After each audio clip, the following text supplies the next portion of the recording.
Bismillahirrahmanirrahim. Alhamdulillahi rabbil alamin. Wassalatu wassalamu ala asyrafil anbiya'i wal mursalin wa ala alihi wa sahbihi ajma'in, amma ba'd. Puji serta syukur kita sama-sama kembali kita tinggikan kepada Allah Subhanahu wa taala atas segala nikmat rahmat yang telah Allah berikan kepada kita, sehingga di pada subuh yang berbahagia ini kita masih dapat melaksanakan ubudiyah kita kepada Allah Subhanahu wa taala, yaitu melaksanakan salat subuh secara berjamaah. Kaum muslimin wal muslimat yang dirahmati oleh Allah Subhanahu wa taala, berbicara nikmat yang telah diberikan oleh Allah kepada kita, terkadang kita berpikiran sempit terhadap itu. Kenapa? Terkadang kita mengira nikmat yang diberi Allah itu hanya berupa kesenangan sahaja, baik itu kesenangan dalam kehidupan berupa memiliki harta yang banyak, memiliki anak yang banyak, dan memiliki kekuasaan yang banyak. Namun di balik itu semua ada hal-hal yang kecil menurut kita itu merupakan nikmat yang paling besar bagi kita. Contohnya apa, wahai bapak-bapak, ibu-ibu yang dirahmati oleh Allah Subhanahu wa taala? Contoh kecilnya adalah lupa. Kita tidak mengira bahwasannya lupa tersebut nikmat bagi kita. Sebagai contohnya bagi bapak ibu, mengapa saya sampaikan lupa merupakan nikmat juga bagi kita? Ini contoh bagi ibu-ibu kita yang memasak di rumah. Contoh, ibu-ibu di rumah ingin memasak ayam, maka ayam ini terlebih dahulu akan disembelih, kemudian dibersihkan bulu-bulunya, dikeluarkan isi perutnya, dikeluarkan kotorannya, kemudian baru diolah menjadi makanan. Seandainya saja pada saat kita memasak, kemudian masakannya telah jadi, kita ingin memakannya, namun kita tidak lupa akan hal yang kita lakukan sebelum makanan ini siap saji. Pada saat kita ingin makan, kita ingat waktu kita menyembelihnya darahnya bertebaran, waktu kita membersihkan isi perutnya, waktu kita mengeluarkan kotorannya, niscaya makan kita dijamin tidak akan enak. Dalam segi itu saja, itu merupakan nikmat yang diberikan kepada kita oleh Allah Subhanahu wa taala, yaitu nikmat lupa. Coba bapak ibu kita bayangkan, pada saat ingin makan kita teringat waktu membersihkan kotorannya. Kalau Windra sendiri mungkin nggak sanggup nyup nasi gitu, darah bertebaran. Itu merupakan nikmat yang diberikan oleh Allah kepada kita tanpa kita sadari. Kemudian nikmat lupa lainnya bagi anak muda. Bagi anak muda apa nikmat lupa lainnya? Contoh, apalagi adik-adik kita yang baru puberitas gitu kan. Mereka itu kan bergejolak rasa cinta, rasa suka kepada lawan jenis. Ketika mereka merasakan jatuh cinta kepada lawan jenisnya, otomatis mereka ingin menyampaikan hasrat cinta tersebut. Zaman sekarang banyak contohnya bapak ibu. Mereka utarakan kepada lawan jenisnya diam-diam. Kalau zaman dulu mungkin mereka menyampaikan dengan surat. Kalau zaman sekarang mereka menyampaikan dengan chattingan melalui handphone. Ini banyak terjadi. Mereka sampaikan Assalamualaikum ukhti, misalnya. Mereka sampaikan hasrat mereka. Saat aku melihat kamu, itu kan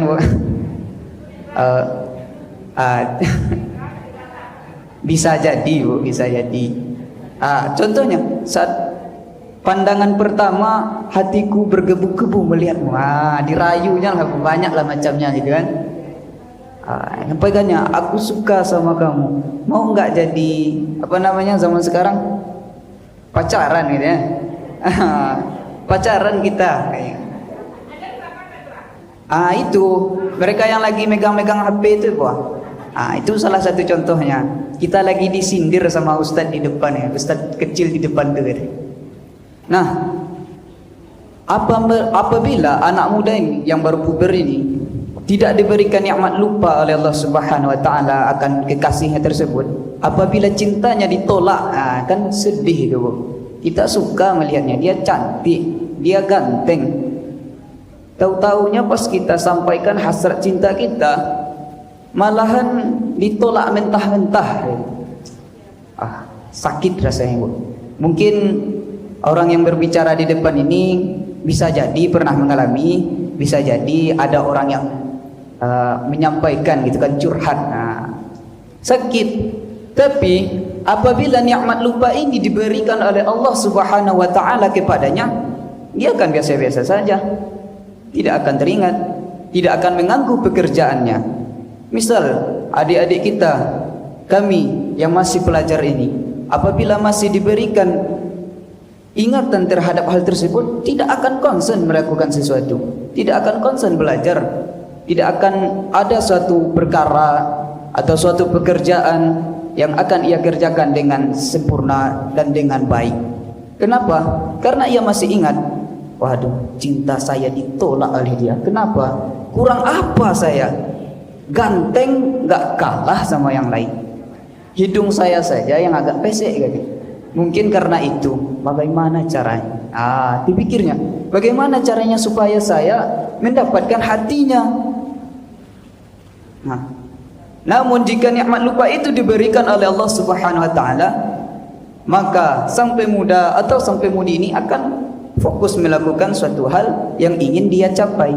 Oleh karena itu Bapak Ibu, banyak sekali nikmat Allah yang tanpa kita sadari bahwasannya itu nikmat yang sangat penting bagi kita. Oleh karena itu Bapak Ibu, tidak ada alasan bagi kita untuk tidak bersyukur kepada Allah, walaupun kita diberi Allah ujian. Padahal itu merupakan nikmat juga yang diberikan oleh Allah kepada kita. Contohnya kita bekerja seharian, tidak dapat istirahat. Kita bekerja di suatu perusahaan, kalau tidak sakit tidak dapat cuti. Nah, itu merupakan nikmat juga bagi kita. Oleh karena itu Bapak Ibu, jangan sesekali kita mengeluh kepada Allah Subhanahu wa taala. Contohnya ini, ustaz tidak datang saja, hati garim kadang bagaimana ini? Nanti pasti disuruh oleh Bapak Ketua maju nih, materi belum ada disiapkan, apa yang mau disampaikan kepada orang tua kita? Nanti ditertawakan kita di depan. Namun kita tidak berpikir demikian. Ini merupakan peluang bagi saya untuk melatih mental saya untuk bisa berbicara di depan masyarakat. Terima kasih wahai Allah yang telah memberikan nikmat dan kesempatan ini kepada saya. Nah, oleh karena itu Ibu, mari kita bersyukur selalu kepada Allah, baik kita dalam keadaan senang menurut kita, susah menurut kita, karena bahwa sesungguhnya segala sesuatu hal yang diberikan Allah kepada kita itu adalah hal yang baik bagi kita, tidak ada yang buruk bagi kita. Kemudian bersalawat kita kepada Nabi Muhammad sallallahu alaihi wasallam. Beliau merupakan motivator umat. Beliau merupakan pemimpin umat yang tiada taranya. Tiada pemimpin yang lebih bagus daripada baginda Nabi Muhammad sallallahu alaihi wasallam. Tiada teladan yang lebih bagus daripada Nabi Muhammad sallallahu alaihi wasallam. Kita umat Islam di zaman dahulu tidak dikenal oleh orang. Di zaman jahiliyah Islam tidak ada sedikit pun lagi dikenal. Kenapa? Karena jarak Nabi Muhammad dengan Nabi sebelumnya itu amatlah lama, sehingga akhlak, sehingga perilaku manusia disebut dengan zaman jahiliyah. Tidak ada bermoral, bukan berarti tidak memiliki ilmu. Mereka tidak bermoral, tidak berakhlak. Namun setelah baginda Nabi Muhammad sallallahu alaihi wasallam diutus oleh Allah Subhanahu wa taala, lihat efeknya sampai zaman sekarang. Bahkan wanita, mohon maaf, di zaman jahiliyah bisa dibilang, bahkan pasti tidak bisa dibilang lagi, tidak ada harga dirinya di zaman dahulu. Mereka dibunuh, mereka dilecehkan. Namun lihat zaman sekarang, wanita dianjung tinggikan, wanita dimuliakan. Itu semua kenapa? Karena berkat dari perjuangan Nabi Muhammad SAW. Oleh karena itu, sangat amat kita kasihani pada zaman sekarang ini, banyak wanita yang sekarang melecehkan baginda Nabi Muhammad SAW tanpa mereka sadari. Kenapa? Kalaulah tidak berkat perjuangan Rasulullah SAW, niscaya para wanita tidak aman pada saat sekarang ini. Tidak aman. Mereka keluar rumah saja tidak aman. Nanti mereka diculik, mereka dilecehkan.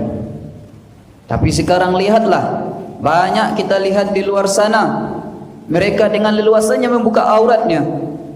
Mereka leluasanya membuat konten di TikTok yang tidak wajar kita lihat.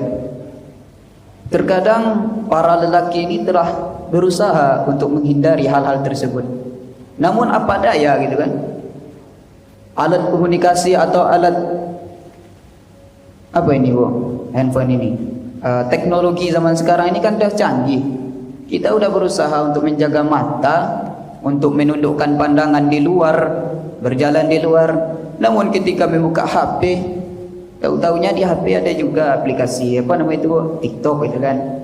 Kita lihat ceramah-ceramah di situ. Keluar apa itu FYP. FYP-nya orang joget-joget gitu kan, perempuan. Nauzubillah. Terlihat juga bu. Pertama ya udah di scroll ke atas. Tahu-tahunya keluar lagi. Di scroll lagi 3 kali. Wah, asik juga ya katanya. Kan akhirnya mereka itu terjerumus juga akhirnya ke rayuan setan. Itu diakibatkan apa? Tidak bisa disalahkan kaum laki-laki. Kenapa? Kenapa mereka buat konten seperti itu? Oh nggak bisa. Mengapa mereka melihat? Kami melihat karena ada yang dilihat. Coba kalau nggak ada yang dilihat, nggak akan kami lihat. Nah, daripada itu saudariku kaum muslimin, ini zaman sekarang ini amat kita khawatirkan. Dengan hal-hal demikian kita telah menabung untuk akhirat kita. Menabung apa? Menabung kesengsaraan bagi kita. Oleh karena itu mari kita ingatkan kepada anak kita, terutama anak gadis kita. Usahakanlah jangan melakukan hal-hal yang demikian. Dan mari diusahakan bagi anak gadis kita untuk menutup aurat, untuk keluar dari rumah. Menutup aurat bukan hanya saja memakai kerudung, tapi dilihat juga pakaiannya. Banyak Windra sendiri mau pergi ke kampus banyak dilihat itu. Kadang mereka berpakaian, ya pakai hijab, pakai baju. Namun bajunya itu amat lengket sama kulitnya. Zaman sekarang ini baju laki-laki lebih longgar daripada perempuan. Entah apa maksudnya gitu kan. Kita nggak tahu. Kita mau husnuzan tapi celah husnuzannya nggak ada gitu. Dari mana segi celah husnuzannya? Mereka memakai pakaian yang sempit. Oh mungkin baju yang longgar belum dibeli atau segala macam ya. Oleh karena itu saudariku, tutuplah aurat kita dengan sempurna. Karena apa? Karena nantinya yang kita kasihani bukan diri kita sendiri, tapi orang tua kita juga, apalagi ayah kita. Ini sangat amat penting bagi seorang ayah atau pemimpin di dalam keluarganya untuk mengingatkan anaknya, apalagi anak perempuan kita. Jangan sampai nanti gara-gara anak kita juga diseret ke dalam neraka.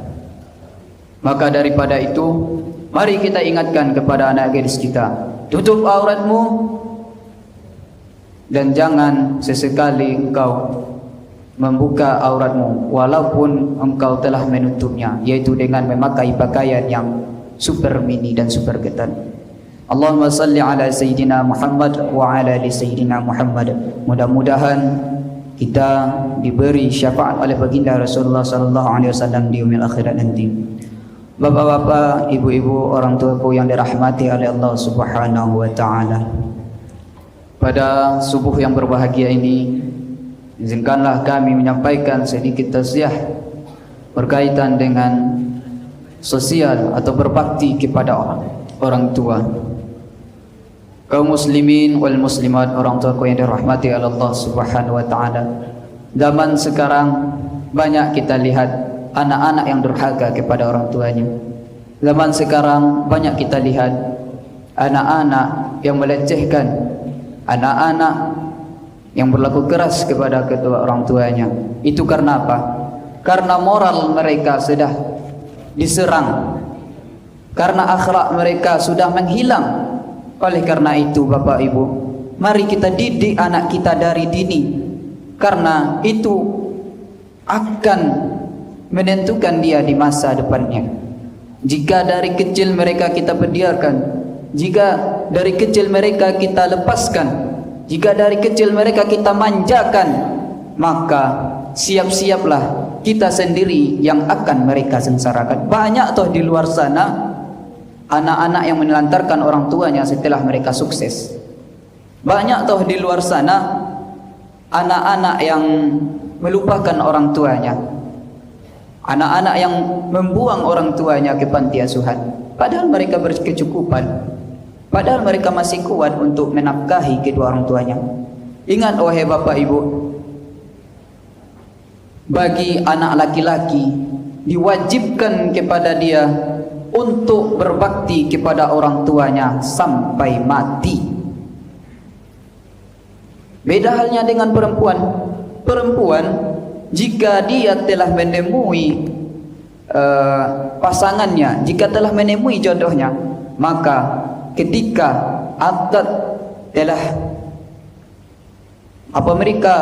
dia telah akad dengan suaminya, apabila dia telah dinikahkan, maka pada saat itu bakti istri berpindah kepada suami. Karena apa? Karena pada saat akad tersebut sang suami telah siap untuk menanggung segala hal yang dilakukan oleh istrinya. Baik itu perilaku mereka yang jelek, perbuatan mereka yang salah, itu tergantung kepada suaminya lagi. Maka beda dengan laki-laki, tidak ada kata bagi mereka terputus daripada tanggung jawab orang tua. Mereka itu wajib berbakti sampai mati, wajib berbakti sampai akhir hayatnya. Oleh karena itu, mari kita didik, mari kita beri ajaran agama, mulai dari TPA, mulai dari pendidikan agama lainnya, dengan cara memasukkan anak kita ke pondok pesantren Darussalam. Bukan pondok pesantren Darussalam, jadi ingat saya sama pondok saya gitu, Bu. Maaf, kepada pondok-pondok atau majelis-majelis ta'lim lainnya. Karena apabila zaman sekarang mereka kita lepaskan dengan teknologi dari kecil, na'udzubillah, banyak contoh yang dapat kita lihatkan, banyak contoh yang dapat kita saksikan di luar sana. Moral mereka rusak, bahkan mereka sampai membunuh orang tuanya. Itu amat sangat kita sayangkan. Karena apa bahasanya Bapak Ibu? Wabil walidaini ihsan. Maka berbaktilah kepada kedua orang tua. Bakti kita sepanjang hayat kita sebagai anak. Oleh karena itu, bagi adik-adikku pesantren Ramadan, jangan sampai gara-gara kita orang tua kita ikut sengsara. Ingat ketika orang tua kita melahirkan kita, sebelum melahirkan kita pun mereka sudah sengsara. Kenapa? Berapa lama kita berdiam diri di dalam rahim ibu kita? 9 bulan 10 hari. 9 bulan 90 hari. Berapa Ibu? 9 bulan 10 hari. Itu waktu yang cukup lama. Contoh saja, kalau kita ingin merasakan bagaimana mengandung tersebut, kita ambil saja Bapak Ibu 1 atau 2 pohon kelapa, buah kelapa Bapak Ibu, kita ikat di perut kita, kita bawa berjalan kian kemari, ke sana ke sini selama 90 hari, dikurangilah 10 harinya. Oh, enggak bisa Pak Ustadz, itu kan 9 bulan 10 hari itu kan enggak langsung besar Pak Ustadz. Ya oke. Hari pertama, hari kedua, 40 hari pertama jangan buat apapun. Tapi 40 hari pertama itu kan udah terjadi apa? Segumpalan darah. Nah, kita buat segumpalan darah itu dengan batu syukuran ini, syukuran kepala tinju kita. Kita ikat di perut kita. Kita bawa berjalan. Nyaman kita tuh. Enggak Bapak Ibu. Saya pernah coba. Enggak nyaman kita. Kemudian baru 40 hari lanjutnya kita tambah segini, ikat di perut kita, jalan kita, tambah nggak nyaman Bapak Ibu. Kemudian bertambah besar, baru satu buah pohon kelapa, satu buah kelapa diikat di perut kita, bawa jalan 1 bulan, 2 bulan, makin nggak nyaman. Detik-detik keluarnya, detik-detik untuk melahirkan sebulan atau 2 bulan, kita tambah 1 buah kelapa lagi, jadinya 2. Bawalah berjalan tuh Bapak Ibu. Gimana rasanya? Coba kita bayangkan gimana rasanya. Saya kemarin saja yang sebesar ini batu aja, sejam saja nggak sanggup saya Bapak Ibu. Saya buang. Itu yang dirasakan oleh orang tua kita. Bagi anak-anak, bagi para remaja, bagi para pesantren Ramadan, kita ingat itu. Begitu perjuangan orang tua kita dalam menjaga kita di rahimnya. Mereka tidak ada mengeluh. Mengapa mereka mengeluh? Kalau mengeluh, apa dibuat? Kan gitu Bapak Ibu. Tidak ada kata mengeluh bagi seorang ibu. Bahkan sampai anaknya pun durhaka kepadanya. Tidak pernah di hati seorang ibu itu untuk membenci anaknya. Tidak pernah Bapak Ibu. Itulah halusnya hati orang tua kita. Maka kitalah sebagai anak, wajar enggak kita untuk berperilaku yang tidak sewenangnya kepada orang tua? Tidak wajar sedikit pun.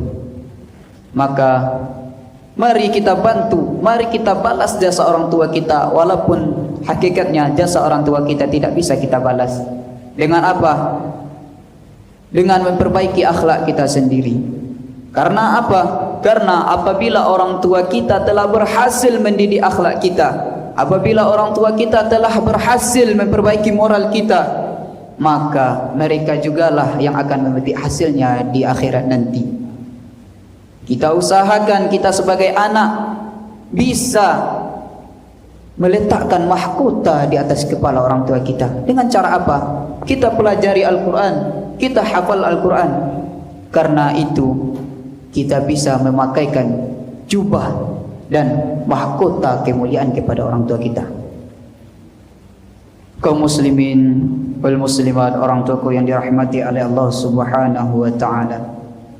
Maka daripada itu, kita selaku remaja, selaku anak-anak, kita perbaiki diri kita. Belajar kita baik-baik di sekolah. Kita hormati orang tua kita, karena hakikatnya kitalah harapan orang tua kita, tidak ada dari yang lain. Karena ada 3 perkara sebagaimana yang telah kita sampaikan, yang telah banyak sering disampaikan oleh para ustadz. 3 perkara yang tidak akan putus pahalanya kepada orang tua kita, kepada kita. Apa? Ilmu yang bermanfaat, sedekahul jariyah, doa anak yang soleh. Kita sebagai anak, mana dalam hal 3 itu yang kita ambil? Anak yang soleh. Jadi kita anak yang soleh, maka insya Allah orang tua kita akan senang dunia dan di akhirat. Jika akhlak kita baik di dunia, maka hati orang tua kita pun akan senang kepada kita. Kita pun akan mendapat berkahnya. Kenapa? Satu senyuman saja bisa kita buat, bisa kita sebagai penimbul senyum bagi orang tua kita, maka rezeki akan Allah berikan kepada kita dengan bercucuran. Oleh karena itu, mari bagi anak-anak yang sekarang mungkin pernah melakukan kesalahan kepada orang tuanya, minta maaf kita. Apalagi di bulan yang berkah ini, bulan yang penuh rahmat ini, bulan yang penuh ampunan ini, jangan gengsi kita minta maaf. Ini pernah juga saya alami Bapak Ibu. Saya dulu waktu kecil juga tidak baik. juga pelawan. Tapi setelah saya dimasukkan orang tua saya ke pondok, sedikit bercerita, orang tua saya nitipkan pesan kepada saya. Saya adalah anak ketiga dari 6 bersaudara. Alhamdulillah kakak-kakak saya sudah tamat di pondok pesantren. Apa pesan orang tua saya sebelum saya berangkat ke Padang untuk menimba ilmu di universitas?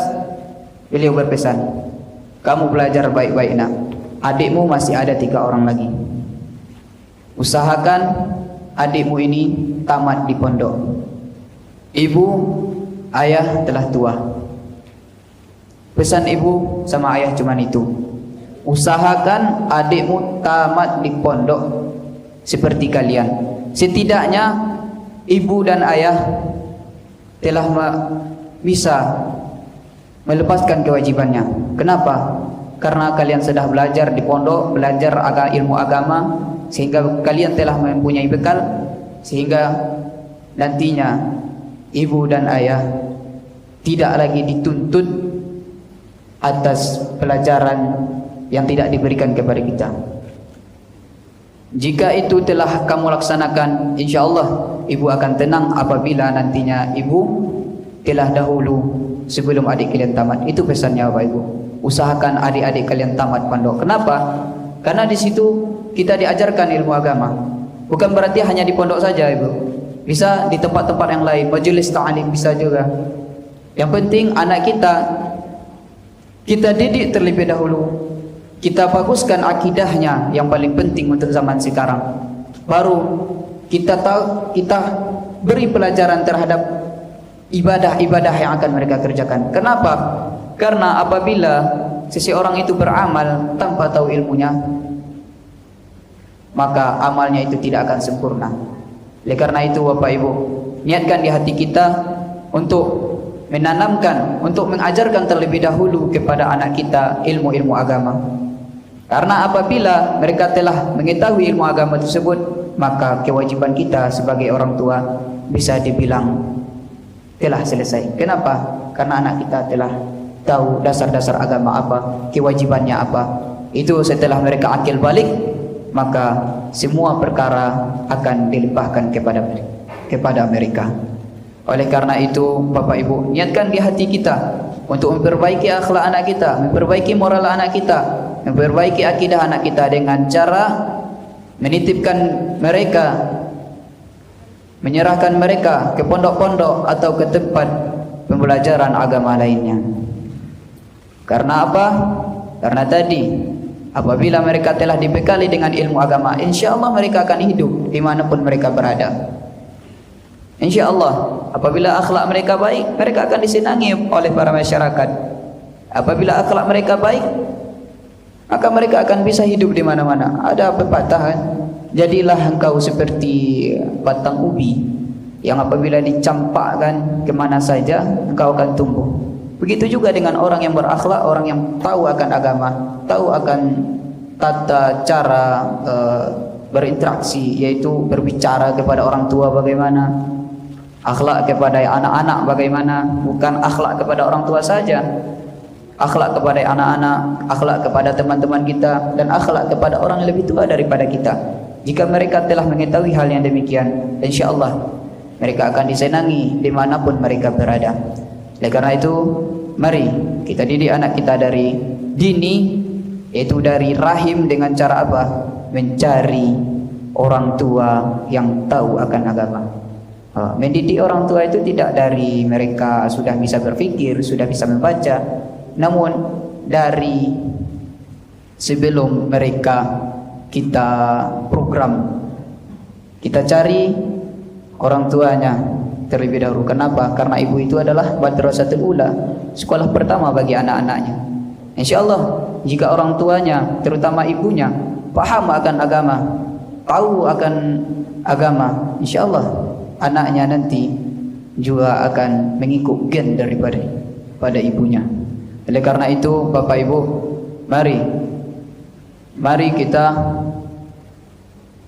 mendidik anak kita sedari sebelum mereka kita program. Dengan cara apa?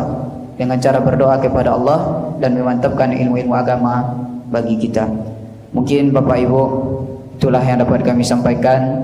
Moga-moga bermanfaat bagi kita dan dapat kita amalkan dalam keseharian kita, dan semoga anak-anak kita dihindari oleh Allah Subhanahu wa taala dari hal-hal yang tidak kita inginkan, dari hal-hal yang bisa merusak moral mereka, dari hal-hal yang bisa merusak akhlak mereka. Mudah-mudahan anak kita bisa nantinya memberikan mahkota kebanggaan bagi kita di yaumil akhirat nanti, dan bisa membawa kita ke syurganya Allah Subhanahu wa taala. Mungkin sampai di sini yang dapat kami sampaikan, mudah-mudahan bermanfaat. Akhirul kalam, assalamualaikum warahmatullahi wabarakatuh.